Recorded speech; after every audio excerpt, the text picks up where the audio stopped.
All right, it is 12:01. And it is the Oil Stream brought to you by Boston Pizza. A couple of on-location BPs this week. We are going to be in St. Albert on Wednesday for this show. 200 St. Albert Road, the first one into St. Albert. We've done some at the north before. This is kind of like the south, sort of mid St. Albert location. If you're driving north, it's right on the left. We'd love to have you join us, all you St. Albert oil streamers and anybody else who wants to pop out there for lunch. That should be good. And then on a Thursday night, you will be live at Clairview. Oh, yeah. For a little pre and post game as well. Yeah. Those parties have ended up being a pretty good time. They've been a good time. Yeah. So Boston Pizza in St. Albert on Wednesday, pre and post game in Clairview on Thursday. If you would like to join us at these Boston Pizza locations, we would love to have you. Yes. All right. Well, there's no shortage of things to get to. Why? What happened? Well, Connor McDavid left practice 10 minutes in. Oh, no. Gene Principe put out a video. I saw you retweeted. I retweeted. Explain to us what happened on that video there, Tommy. Well, you can see Connor literally going off the ice, and I guess the trainers were with him, but according to Gene, it didn't look like he was injured, but I don't know why you'd be hanging out with the trainers if you weren't injured. So I don't know. And we're waiting for Knobloch to speak from practice, and maybe we get some kind of non-update update from him as per usual. Yeah, hopefully. There's no way there's going to be. Can you imagine if he goes, tweak something in his knee, we're expecting him to miss just 3 to 5 days. Oh, see you in September. That'll never, ever come out of his mouth. No. So we'll see what ends up. Happening. The I guess thing that is concerning is, and Gene put it in his post, he was only on the ice for like 10 minutes. Yeah. So, was there anything after the last game that would have been like, hey, let's go try? Because that's what it feels like to me. Yeah. Right? Does this not feel like I'm going to go try it for 10 minutes and see how it is? I'm trying to think of what happened. I know he got buried on the there's that one third hit. goal. He got hit there. But was there anything else that popped up along the way in that game? Not that I remember. The only thing I can think of, I don't even know if this is me, like, this is a stretch, is there's been times in the last, like, month or so where he'll get crumpled up and just wince and get off slowly. And I feel like that's just him being in pain in that moment and then getting off slowly. So, no, I can't think of any, like, one thing in particular that stands out. No, if anybody, I mean, most of you probably watched the game on Saturday. Was there anything outside of that hit that would have made a bit of a difference? Yeah. Not good. No, not good, but probably okay. I would hope so. Connor, I guess post-practice said this. Gene 4 minutes ago, hips and groin stuff, all good. Okay. All right. So if he's saying there you go. Gene Principe saying that Connor said hips and groin stuff, all good. So maybe just a little tight. Went back to get stretched out. Yeah. And, that's that. So Connor McDavid apparently okay. Hey, I wonder too sometimes, think of it this way. You're an elite player in the league, and you know, you're like, I'm not feeling great. Probably need more treatment than practice, really. And then you go out and you do a few drills, and you're like, no, today's not my day. Yeah. And you just go off, and you're like, I'm going to go in the hot tub a little bit. That'd be great. Yeah. I think he can do that. That's a little bit of load management. It's like a taboo term from the NBA, but a little bit of load management for a guy like Connor McDavid who plays that much. Why not? And maybe you're at wit's end with, frustrations. I don't know. It can happen. I'm not saying this is the case, but I feel like after a long, hard, grinding season and you're a little bit nicked up and you go out for a twirl and it's like, you know what? I don't have it today. I'm just going to go in the hot tub and get treatment. I'll be fine. I would do that.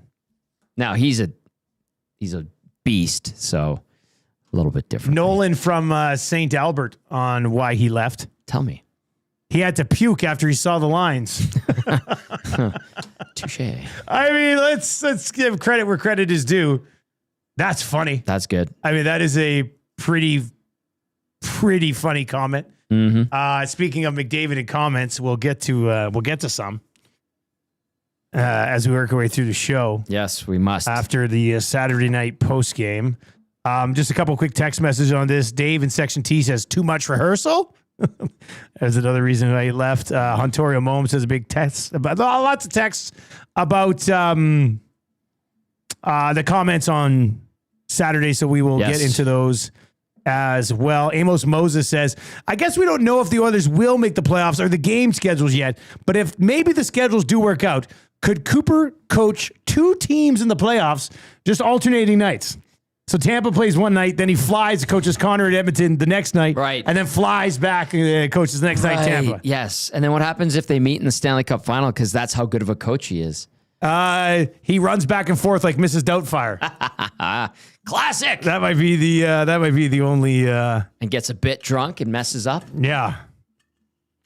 Oh boy. Collingwood Rob texts in and says, I'm in an alternate universe right now where the Oilers have Holland as president, Steve Staios as GM, Coffey was traded to Dallas for Gully, Leon and Connor are battling for the Hart and the Selke, and finally Nurse/Bouchard are playing with plus 25 each. What a joy. Wow. He's in an alternate universe. Or are you just high? That's where we're at right now. Yeah. We're in alternate universe texts. I understand. After back-to-back losses to the Florida Panthers. I understand. And the Tampa Bay Lightning.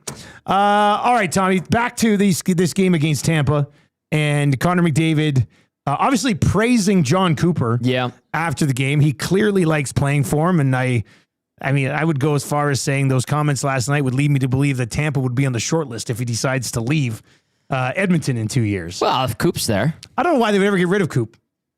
Like, why would you ever get rid of that guy? Like, even on After Hours when he talked about, why, I don't know what will happen in 4 years, but I'd sure love another crack at the Olympics. I mean, if John Cooper wants another crack at the Olympics, I'd give him another crack at the Olympics. I think so. He's a phenomenal head coach. Pretty consistent. Yeah. Pretty steady. Level-headed. When he gets mad, I think he handles it well. He's meticulous, personable, and got praised from the league's best player, or if I go by what I heard on the morning show today, second best player. Kucherov's done more in his career and has been better for the last 3 years. I know. I mean, listen, I think it's tough. We're gonna glaze McDavid because if you don't, people get mad at you. Yeah. But the bottom line is Kucherov has delivered. Mm-hmm. He has won Stanley Cups. He had better teams than the Oilers had the last 2 years. I'm not going to hang that on Connor. Absolutely. I'd also point out that Kucherov's like plus $1 million this year, and Connor's scraping by just above even. Yeah. So, touche. And Kucherov's done for 3 months what Connor did for 1 month, and we were like, Kucher's done it for 3 months. He's going to win the Hart Trophy. Yeah. It's not even. I mean, I think he should win the Hart Trophy. If Celebrini gets into the playoffs, he might win the Hart Trophy. But McDavid's not winning the Hart Trophy. That's out the window. Yeah. Anyway, so we're going to dive into what Connor McDavid has to say. Let's just get to this. Let's get out of the way. Tommy, before we get to it, blown up more than it should be in Edmonton, or valid blow up? More than it should be. I think, and part of it has to do with reading the quote as opposed to going and watching it. Listening to it, I think, helps as well. Like, if you watch his body language, I think he's trying to give flowers to John Cooper. That team's one of the best in the league. Cooper has been one of the best coaches in the league. He just worked with him at the Olympics where they came so close to winning a gold medal.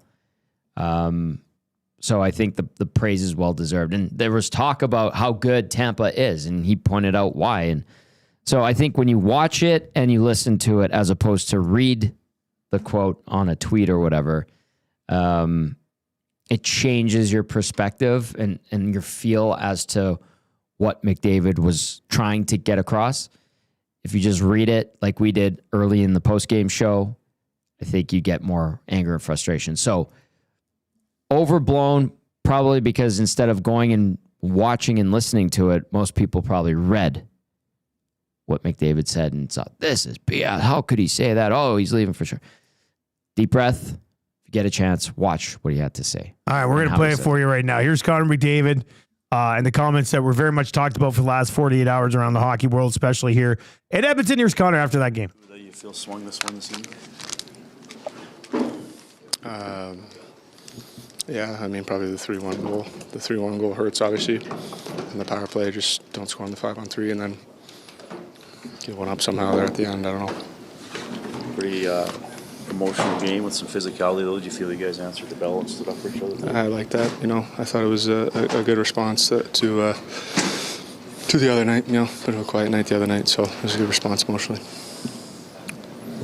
Even strength-wise, Connor, just what did you think about sort of the matchups tonight? Obviously it was lots of back and forth and powerful lines going head-to-head. How did you think that went?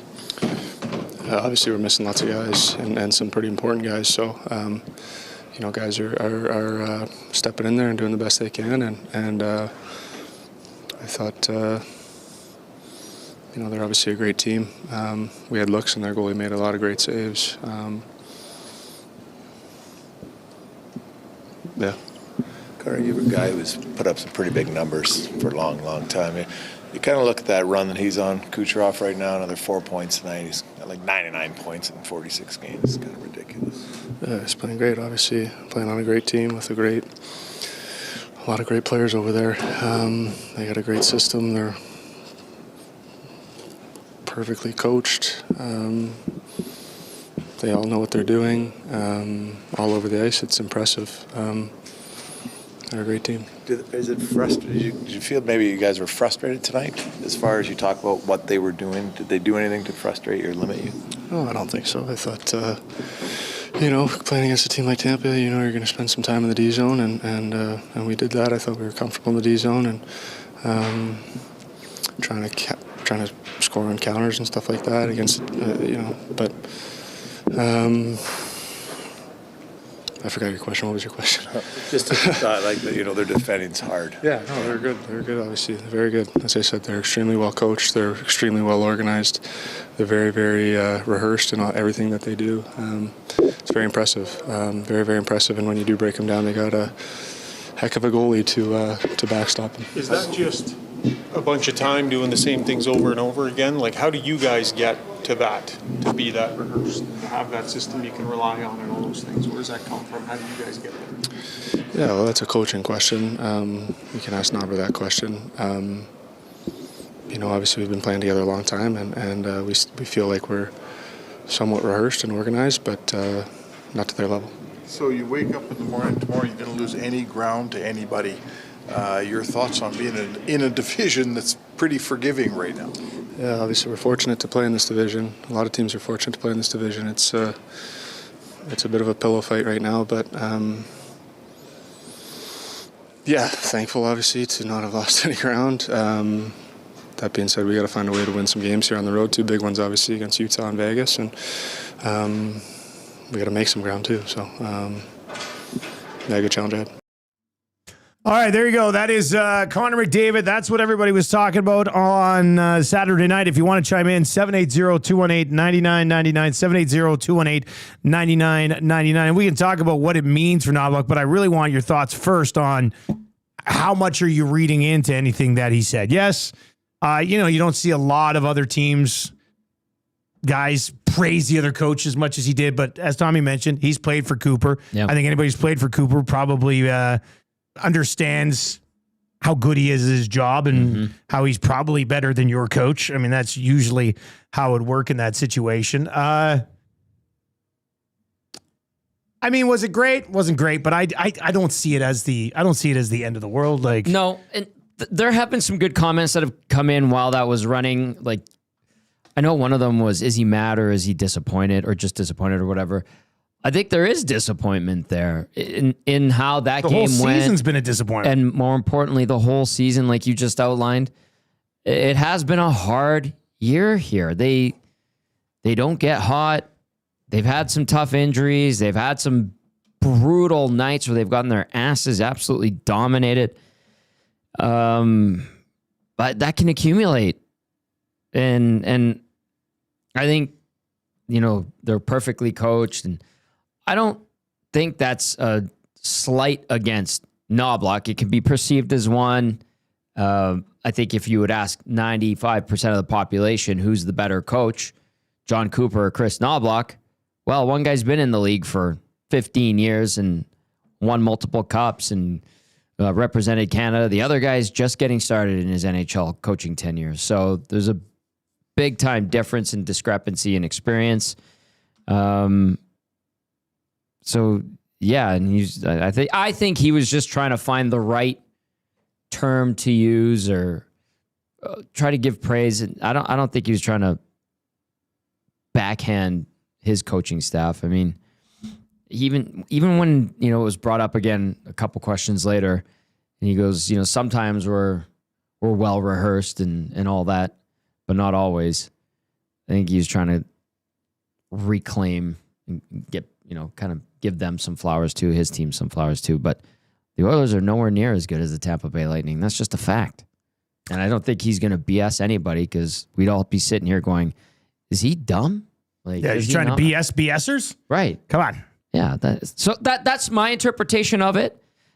Is it concerning though? Yeah, I think a little bit. It has to be. There has to be a level of concern to it. Absolutely. He wasn't even asked about coaching.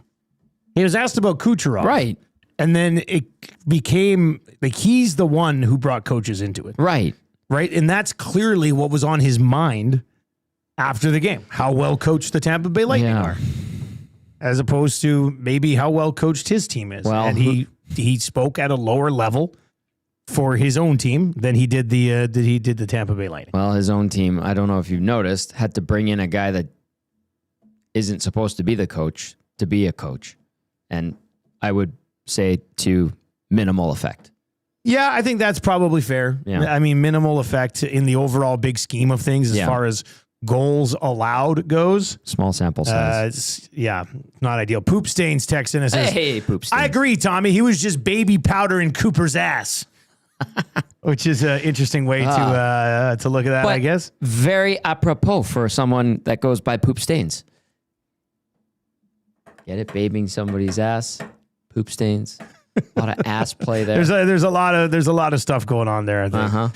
SJ Not in the Kootenai says, I feel like what he's saying is we have an all-world coach, or they have an all-world coach, and we have a guy whose best credentials is he's friends with Stoff. And I would put friends with Stoff further down the list, because I think his best credentials is he's coached Connor. Right? That's kind of the way you look at it as well. Now, has Stoff been pumping his tires lately, or has he kind of not pumped his tires? I haven't been paying attention. Has he changed his mind? I don't know. No idea. Yeah. Big Day says, after listening to that clip many, many times, I can't help but think that McDavid sounds like a guy who is one or two ugly games away from having a presser where he just torches everyone.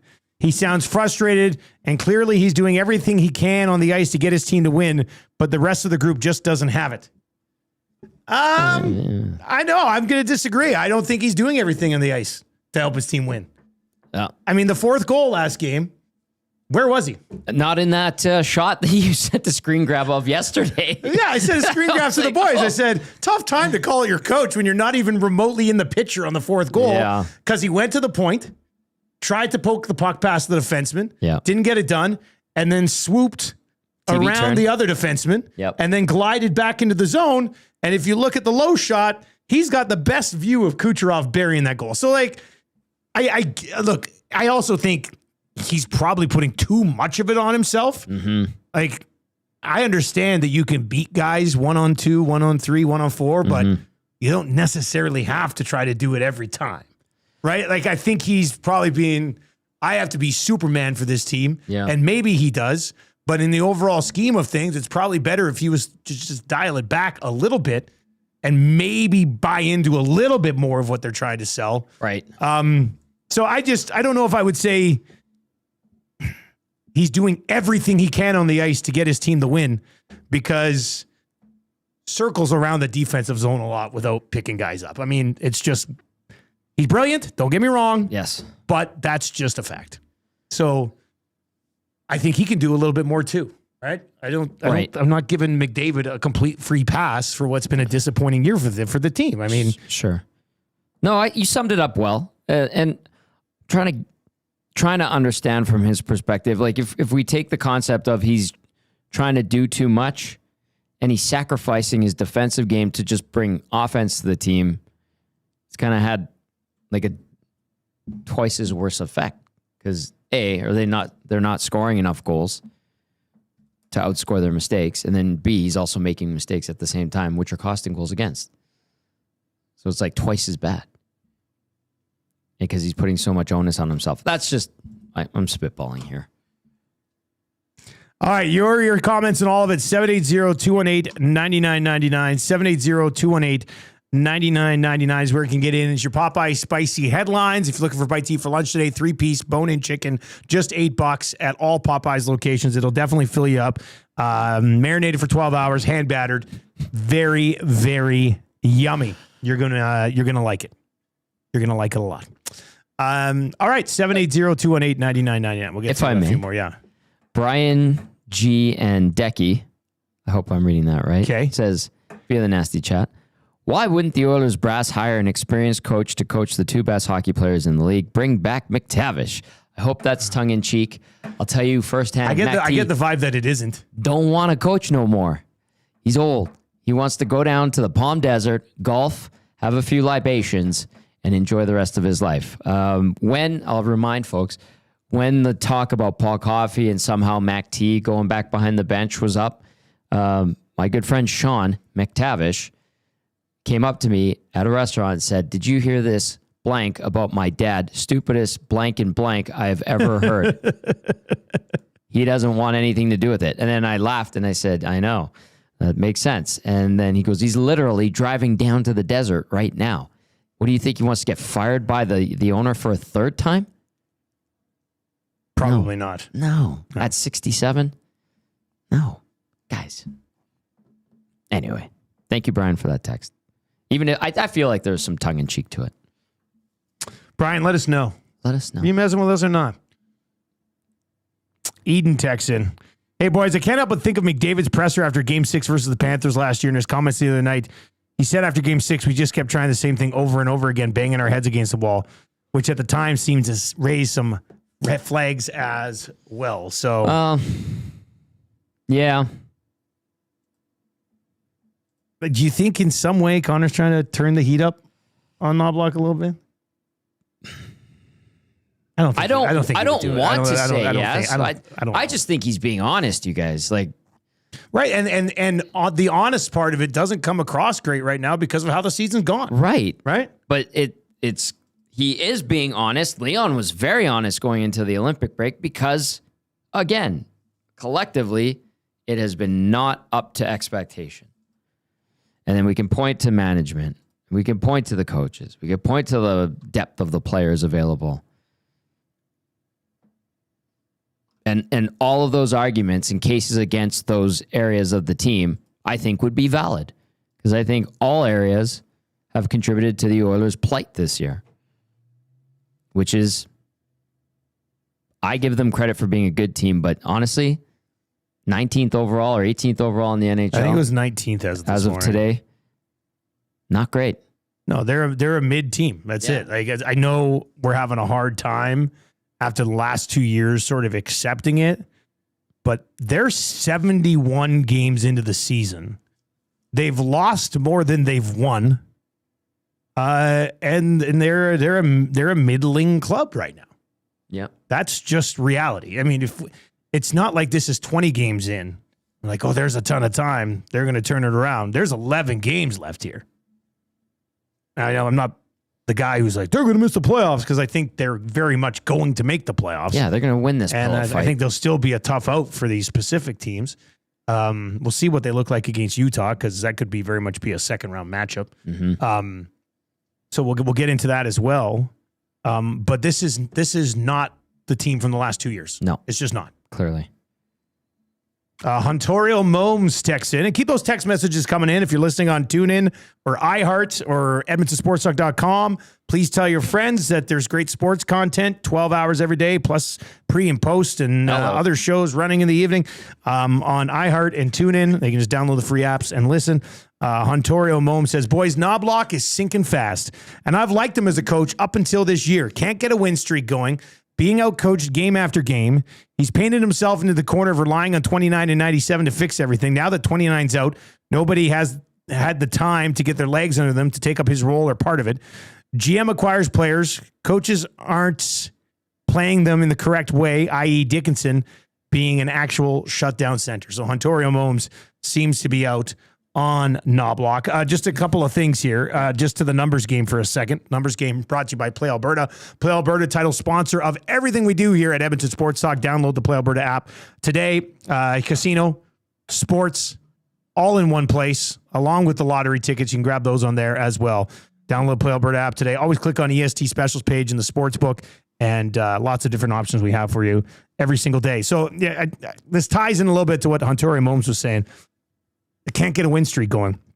But they don't really lose a bunch of games in a row either. No, that's true. They haven't put together a heater, but they also haven't lost 5 games in a row all year. Mid-team, like you just said. That's what it is. Yes. Like everything about this team sort of reeks of average except for their power play. Yeah. They've had 1 4-game losing streak and 3 3-game losing streaks, I think. And that's it. Like there hasn't been a 6 or a 7 or an 8 or a 9 gamer that we saw in some of these other years when they really sort of fell apart early, right? When they were kind of ramping up. Yeah.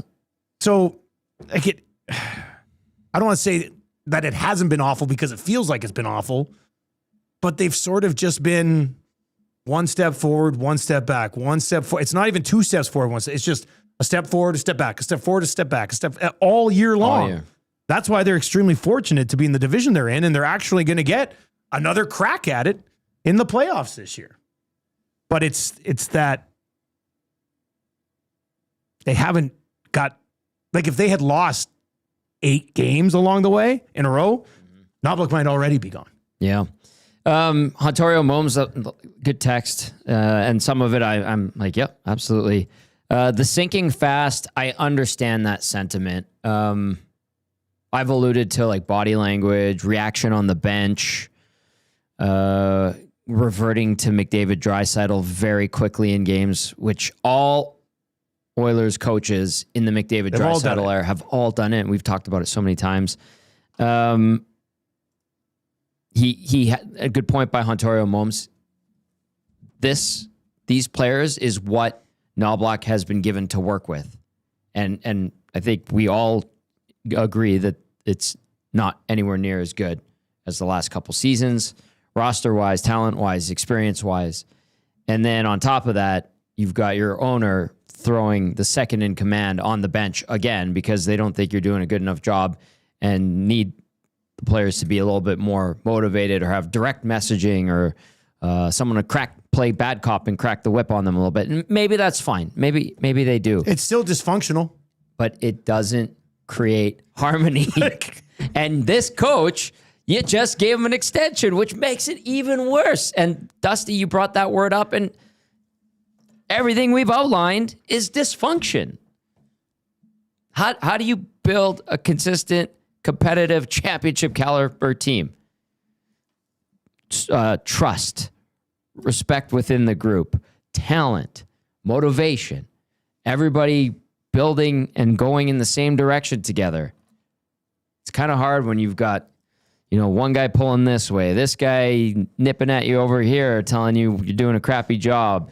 That guy doesn't like that guy. Not good enough players to make up for holes in the team's game or inability to play a system. Like there's all these little holes in the armor, and it's failing a bit. It is failing. This isn't where they should be at. And you know what? And I said this, we brought this up so many times. I said I thought this was going to be a step back here, but not the way it has gone. Not these types of situations. Like I thought, Dusty, they would probably be a 95-point team to 100 points in the mix for top spot in the division, put together some nice stretches, but Yeah, nobody was struggle. picking them to win the cup this year. No, Like, yeah. but I didn't think that they would get absolutely dominated in some games at home. I didn't think that they would look listless in games against other mid-level teams. I didn't think they would have an inability to string together a few wins. It's become something I didn't expect. Overall, I thought they would have a tougher year. But the way and the scenarios that have developed have surprised me with the negativity that have come with those scenarios. All right, let's get to a few more of your text messages. Mike outside of Edmonton says even the power play is lacking without 29. They do look a little bit out of sorts with the PP. Yeah. There's no doubt about that. They have clicked a couple of times, just it's not the same. We knew it wouldn't be. Dean in Medicine Hat says if, and big if, Knobloch gets fired, does McDavid Draisaitl combo get labeled as a coach killer? Is that fair or unfair? I used coach killer after Woodcroft. Well, it sucks. You don't want to say it. No. But it's almost like, I'm not saying the players themselves are, but the ability to go to them and rely so heavily upon them kind of is. Yeah. Right? It's the same thing we're talking about now. Well, they go to McDavid and Draisaitl too much. It's not working anymore. And it's not really as effective as it used to be. Right. And it has that thing got Woodcroft killed. Yeah. Well, yeah. I mean, it was one of the things that was brought up a lot too. And then they come in, like Woodcroft comes in when it started. Everybody's got a role. It's great. Derek Ryan's happy. Blah blah blah blah.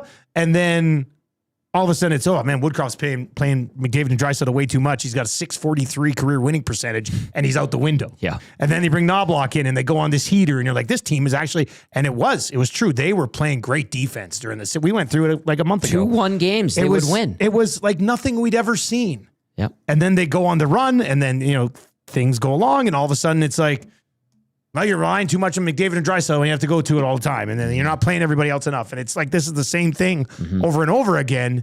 And if that's because of your coach's reliance upon putting two dudes together and just hoping they can carry you back in a hockey game, I guess you have to sort of be linked in that type of conversation. Whether you think they're the main reason or not, if we're talking about the same thing about all the coaches, if there's a common theme, to me, rinse, repeat. I would much rather list management slowly allowing water onto this ship than blame McDavid and Draisaitl for it. Mm-hmm. But that outside of the market for sure, that'll be a term that pops up a lot if Knobloch's gassed at the end of the year. Yeah. Like it's I don't know. I mean, it's rinse and repeat. These guys have a shelf life. Somebody asked about Woodcroft earlier too, like what other things can we say? I think, Woody did rely on that too much. And then the other thing is like a lot of information just heaped on the players nonstop, very intense, too much in small doses, in small windows of time. And I think that wore on guys a little bit. And when he gets another head coaching opportunity, maybe he learns from it. But outside of that, he had a lot of success. And I think he's been in the league for a long time because he's a good coach.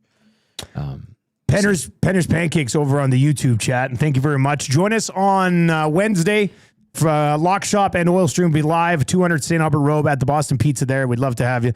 Tampa was swept in the first round, then won 2 cups, then lost in the final. Mm-hmm. And then lost 3 straight in the first round again, and now have appeared to rebound. There will be ups and downs for years.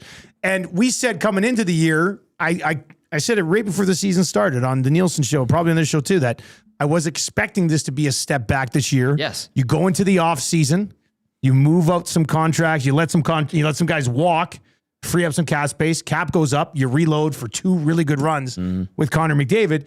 But if that's the case, Tommy, if many of us were expecting a setback year because of the roster at the beginning of the year, how can you fire your coach at the end of that season? As opposed to, hey, we're going to load up the roster again this offseason. You've done better with better rosters. We're going to let you take another run at this thing. And I'm glad you alluded to Tampa and the shortcomings that they had when they lost in the first round. And they didn't get rid of John Cooper, and they believed in him, and they allowed them to retweak the roster. And Julian Breezeball kind of put his fingerprints on the team after taking over from Steve Yzerman. And they used that anger and frustration from the loss to motivate them because they know they are a better team. And then they brought in good support players that help lead to success. And they're kind of doing that a second time right now, like that diatribe described. That is a belief in your people that you hired in the first place to get the job done, and not making them look over their shoulder every 2 seconds because they're worried they're going to be gassed if there's a little bit of a falter. That's the difference between Tampa, which in the last 7-8 years has been excellent, to Edmonton, which has been up and down, and the last 2 years have peaked really high, but all of a sudden we're going, wow, they might gas this coach who just took them to the Stanley Cup final a couple of years in a row. There's the contrast. Belief in your people that you put in place to have success because you truly think they are the best to make it happen, and allowing them to make mistakes, falter a little bit, and they come back stronger. They've done that a couple of times. Here, we could see another coach gassed. New regime Not come before in. the end of the season like some of you were wanting. Yeah, I know. And it's a perfect example of, well, why does this one work and why isn't this one working? Faith, belief, trust, actual loyalty, properly spelt, goes a long way. If I have to have people mention to me one more time that the New Jersey Devils fired their coach with 10 games left in the season and went on to win the Stanley Cup, I'm going to lose my mind. I'm gonna lose my mind. Okay. A bit different back then. Do you want For the 15th time? Sure. Well, no, I was just gonna say, like, the New Jersey Devils roster that year. It's like Hall of Famers. Ilyash, Gomez, Sikora, Jason Arnott, Bobby Holik, Randy McKay, Claude Lemieux, Scott Niedermayer, Brian Rafalski, and Scott Stevens. John Madden was a two-way guy on that team. And you had Marty Brodeur between the pipes. Not bad. So please save me with your Larry Robinson did it comparisons to this year's Edmonton Oilers team. Okay? You could bring in DeBoer right now. You're not winning a Stanley Cup this year. It's just not happening. In fact, he's kind of the king of all bridesmaids. Yep. So, it was 26 years ago, and they had a lineup full of Hall of Famers and one of the greatest goaltenders of all time. So please don't compare that situation to this situation because it makes you look like an idiot. I'm sorry. It just does. So stop I'm not disagreeing. It's just like that was bad. Yeah. This text is in. No. Maybe Roger. I've been a Knob fan. I was worried game one when he started the season with McDavid, Draisaitl, and Frederick. Also, McDavid and Draisaitl on the penalty kill to start the year. It seemed like the players wanted that. If I remember, that may be a bit of an issue. Lawrence asking, reload with whom? You've looked From at a free agency list, yeah. You've looked at the UFA class. I think you're going to be looking into the trades more so than the UFA class. It's not great. Would have been nice to have a couple extra picks to move in deals, but you had to get your hands on Tristan Jarry. Which also I want to get to because we're going to dive into the numbers game here in a second. Or not the numbers game, but the practice. The lines from practice day. We haven't even got to those yet. Yeah, and they're a conversation point for sure. Uh-huh.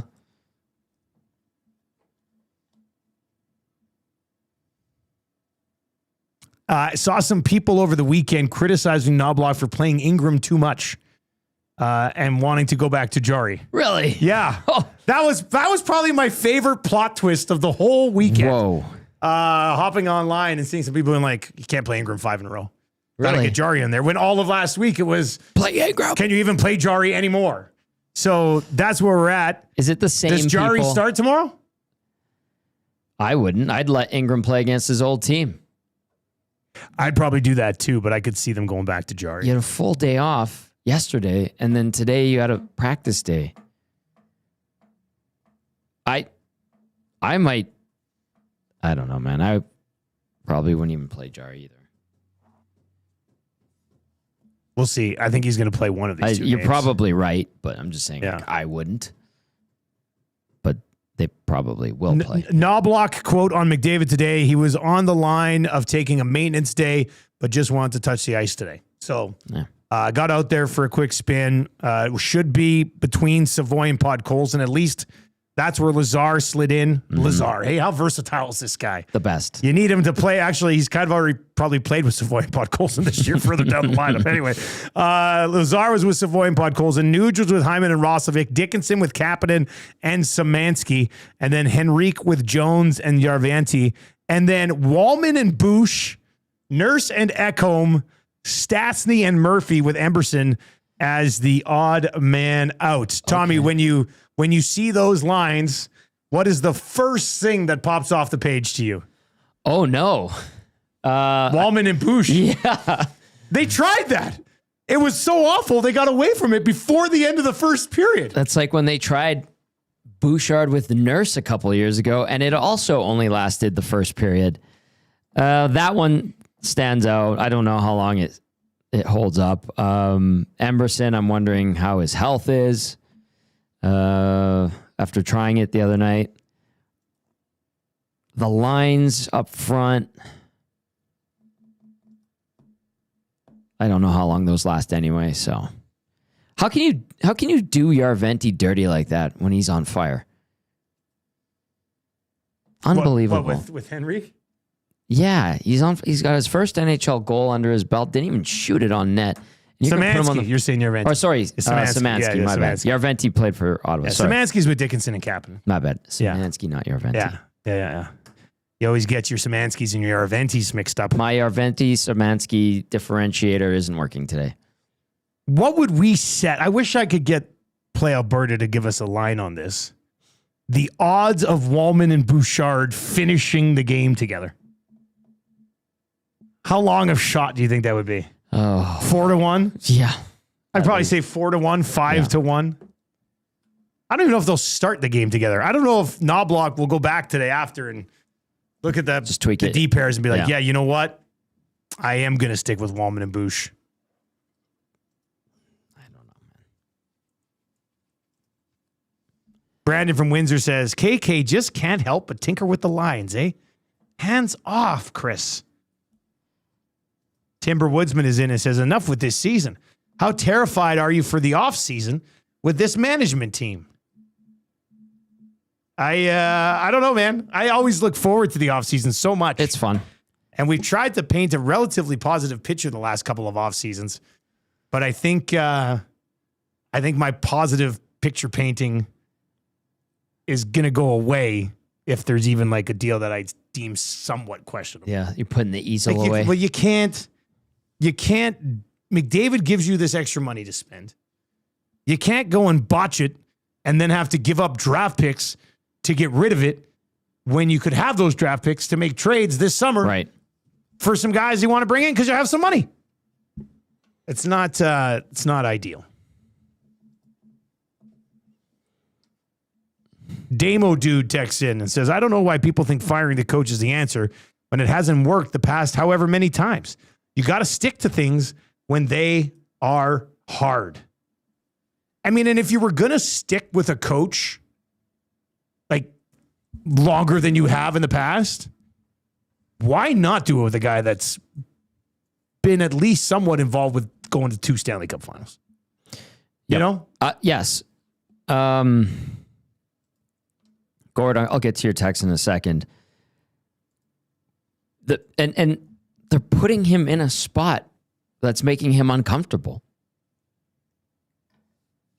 They're not showing that loyalty and that commitment and that trust in him to do the job.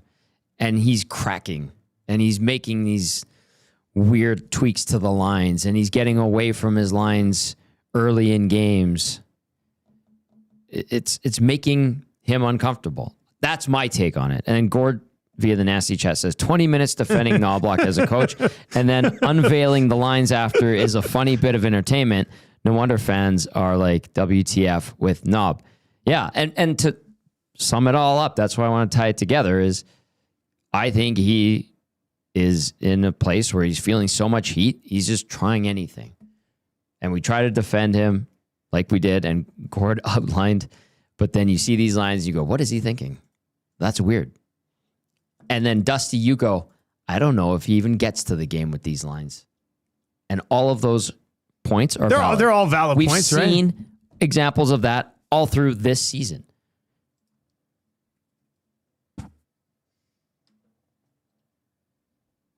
I just got distracted for a second. Travis Kelce, who was like, is he going to play this year? Is he not going to play this year? Signed. Yeah, a 3-year deal, though. Whoa. Isn't he like 36? Why is Travis Kelce signing a 3-year deal? 3 years, $54 million. I wonder if there's something in here to like keep the cap down for KC. Because I don't think Travis Kelce's going to be playing football in 3 years. No, I thought he was going to play only. Zero chance Taylor Swift will allow that. Like none. Yeah. They're going to want to have kids. They're going to get life going. He's not 3 years. How old is I thought he? it would just be like a 1-year deal, and then that's it. 3 years. He's good. Don't get me wrong. He actually had an okay year last year. But 3 more years for Travis Kelce? Sorry, wrong show, but I had to get that out there because I couldn't get my head wrapped It's around really that on one. your mind right now. Yeah, that was okay. We'll get back to You it. all right? Get back to your text. Well, no, 3 years for Travis Kelce. I know. That's odd. Not even bizarre to 2. me. Yeah. The runner texted in and says the mystery squad pulls the mask off Bowman to reveal the CEO of Vandalay Industries, Georgie Costanza. Oh, He's been working on the Penske file for forever. for all these years. Did he not go with the wool uniforms over the cotton? That was him that totally messed it up. Yeah. And they shrunk. And they couldn't do anything because they're all too tight. Yeah, they don't breathe well. A polar bear texted, not a real polar bear, just the handle of a polar bear. McDavid signed a 2-year extension because he learned his lesson after signing for 8 because of the 16-17 playoffs. Problem starts with Cates and Poho not hiring capable people to manage the team. Coaches haven't been a difference maker, but they're not what's holding the team back. Roster construction is indefensible. Good text. A polar bear. Sneaky. Good. Dangerous. The only polar bear I've ever seen was at the Calgary Zoo. Yeah? They used to have polar bears there. I don't think they do anymore. Oh. They were swimming around, having a good time. Did they look content? No, I might have saw, that might be a lie. I might have saw polar bears at SeaWorld too last year. Would a polar bear beat a grizzly? I think they're bigger, aren't they? I do believe a polar bear is bigger than a grizzly bear. And I would probably guess a polar bear would beat a grizzly bear in a fight. Yeah. I'm sure if you look it up. In fact, my son has all these who would win in a fight books. I don't know if a grizzly bear and a polar bear ever clashed in that, though. Polar bears are generally larger, heavier, and more carnivorous, weighing up to 1,700 plus pounds, while grizzly bears, 600 to 1,200 pounds, are more aggressive, agile, and experienced in intense, close quarters fighting. Oh, so do you take a little bit of a more fierce, undersized grizzly bear or a more powerful, somewhat lumbering, but got 700 to 800 pounds on you polar bear? Yeah. I would have to think that a polar bear and a grizzly bear have probably crossed paths somewhere in the history of the planet and had a fight. I hope so. If not, I'm sure I could go on TikTok and AI probably has one. That would be wild. Up there. Let's see here. Nolan from St. Albert says a polar bear would pulverize a grizzly. Mike outside Edmonton says the polar bears just had a baby in the Calgary Zoo, I believe. Ooh, I would love to see a baby polar bear. Cute. That would be pretty good. Han Shorkoff says polar bear equals office basketball hoop. Grizzly equals Dusty's ACL. That was an MCL. And that's a great comparison, I guess. They are huge. Like, look at this comparison on this one. 10 feet compared to 8 feet. So it's 2 feet and like 600 to 800 pounds. Yeah, those things. That would be, massive. you'd probably have to get a pretty soft polar bear and a pretty tough grizzly bear. Yeah. Like a mean one of the jerk grizzly bears. Yeah. And then the grizzly bear might be able to take down the polar bear. Lower management says, just have Dusty fight Hernan. It's kind of the same thing. Oh, no. Yeah, but Hernan will only be able to fight me if Dahmer says he can. Oh.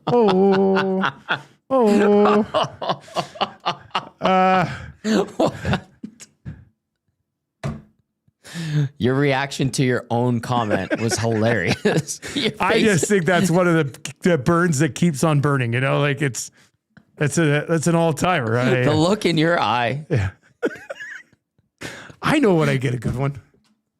Oh, that was a humdinger, as they say. Pat in the county says, is the grizzly bear in a contract year? Bowman would sign Grizzly for 10 years, despite their lifespan being 8 to 9 years.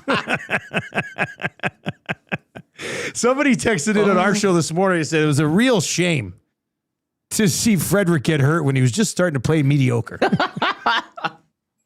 Which is kind of, that's a really funny text that's a good too. one. That's text of the day. Yeah, that's good. Dave in Section T says, check out March Mammal Madness. Brackets every year on who could beat who for all you zoology nerds. Well, that sounds pretty nice too, I guess. All right, so you get the Oilers out for 2 pretty important games on the road. Yes. I mean, they got to snap this little mini 2-game slide. It's got to happen here. Yeah.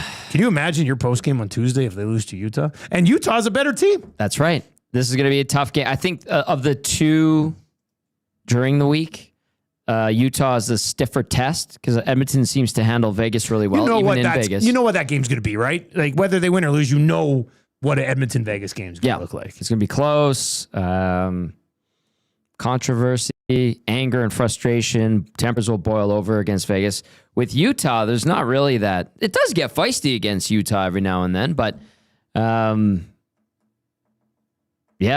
think Utah with the sound game, top to bottom, rolling 4 lines, getting some decent goaltending from Vejmelka, probably could beat Edmonton. I think Edmonton wins that game on Thursday, though, for sure.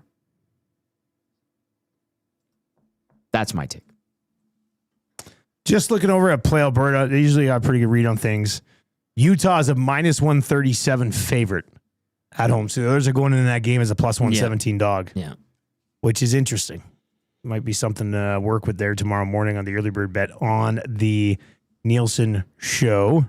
Do you think Szymanski stays hot, not your venti? Probably not. Yeah. I mean, your first goal is your first goal, but that sucks. That was a weird one. Like that sort of sucks. You don't even know it's your first goal. Yeah. When it goes in, I felt bad. I felt bad for the guy. He'll take it. He's serviceable for now. I don't mind him. I don't know.